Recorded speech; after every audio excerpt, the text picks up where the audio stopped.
The purpose of today's message is to delineate the difference between a cleanse, like one of these detox food diets, and a fast. So a fast is obviously something that people do to either start fresh and recalibrate the body before they take a food journal and start introducing foods that might be high allergens, and to evaluate if they have a food intolerance. Or a fast can be for religious purposes, which is to focus your thinking around a solemn day or an important time in a religious calendar to kind of remove yourself from worldly pleasures and immerse yourself into a spiritual moment. Now, the difference between a fast, which is usually a 24 to 25 hour experience, and a cleanse, like a food cleanse, is that a food cleanse is usually a longer duration, and it's often like a lot of advertising that messages around detoxing the body, whereas the actual body, your body, has its own internal detox system. It's called your kidneys, your livers, and your GI system. Your body naturally detoxes on its own, and sometimes if you actually do these detoxes, like these juice cleanses, you can actually end up with some real medical issues because they often don't take into consideration medical issues, metabolic concerns, and overall real full body needs. They're usually just hype and advertising. So juice cleanses often cause an electrolyte imbalance, cause your blood sugar to spike improperly. You can get like a lactic acid overflow. Moral of the story is that a lot of times these cleanses will deplete you of the nutrients you need to actually survive. And they position themselves as, oh no, it resets. Now, years ago, I used to actually offer these cleanses, but they were with food and they were portioned out food. So kind of to retrain the body to eat in a very specific way, which thought about these 5 small meals versus 3 large meals and eating no additive, preservative-free foods to train the body that certain foods are actually not good for us and to kind of reset your taste buds. Now, something like that, and it may still be offered in some places, is significantly different than these highly popular juice cleanses or, abstaining from food for long stretches of time, like intermittent fasting.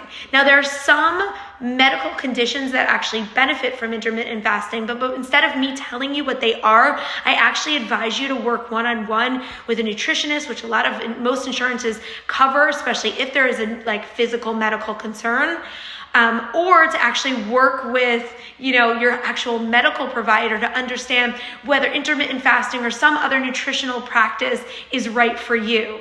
Just doing something because it comes up on your feed, on your social media pages, or you see it in some sort of advertisement somewhere, doesn't mean it's right for you.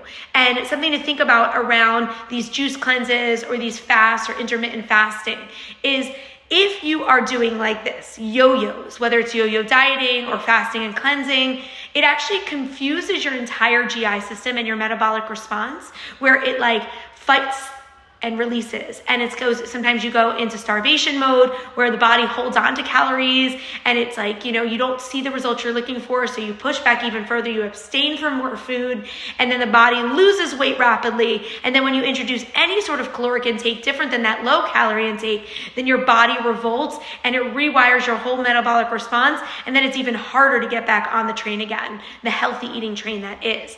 Now, another thing you want to think about is programs like Optavia and a lot of these pyramid schemes. Now, I am completely comfortable in saying they're wrong, and I'll go on record to say that they're wrong. There are a lot of these coaches, which are not actually coaches, they're salespeople, and in that campaign, they're defined as coaches so that the recipient or the client believes that they're formally trained to assert what they can and cannot do in consumption.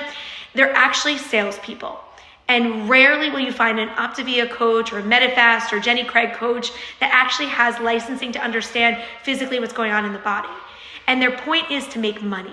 So anytime somebody is blinded by that vision, that goal, they don't have the best interest of the client in mind.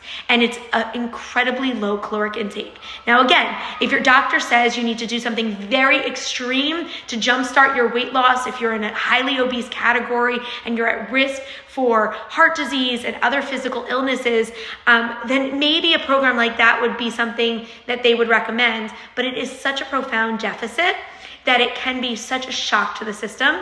And you oftentimes won't get the nutrients you need, especially women in their childbearing years or in their menopausal years. That amount of caloric yo-yoing can actually really cause some serious delay and problems in your overall functioning in your system. So instead of just jumping to it because you want that magic bullet, that quick fix, try to learn about sustainable weight loss and other programs that are setting you up for success and long-term health shifts. And I use the word shift because, think of your journey in eating, exercise, and the whole process as rungs on a ladder.